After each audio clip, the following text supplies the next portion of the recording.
অবশেষে যুদ্ধবিরতিতে সম্মত হয়েছে ভারত পাকিস্তান। পাকিস্তানের পররাষ্ট্রমন্ত্রী ইসহাক দারের দেয়া তথ্য অনুযায়ী বাংলাদেশ সময়ে বিকাল 5:30 থেকে এই সিদ্ধান্ত কার্যকর হয়েছে। জিও নিউজকে দেয়া সাক্ষাৎকারে তিনি বলেন, এই যুদ্ধবিরতির জন্য সক্রিয় কূটনৈতিক প্রচেষ্টায় প্রায় 3 ডজন দেশ যুক্ত ছিল। তিনি এসব দেশের প্রতি কৃতজ্ঞতা প্রকাশ করেন। দার বলেন, পাকিস্তান সবসময়ই আঞ্চলিক শান্তির পক্ষে কাজ করেছে, তবে তা সার্বভৌমত্বের বিনিময়ে নয়।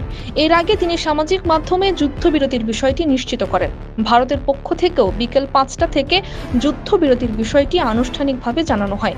এই যুদ্ধবিরতির পেছনে বড় ভূমিকা ছিল সৌদি আরবের। আজও দেশটির পররাষ্ট্রমন্ত্রী উভয় দেশের নেতাদের সঙ্গে লম্বা সময় ফোনে কথা বলেছেন। তার কিছু সময় পরেই এই ঘোষণা এলো।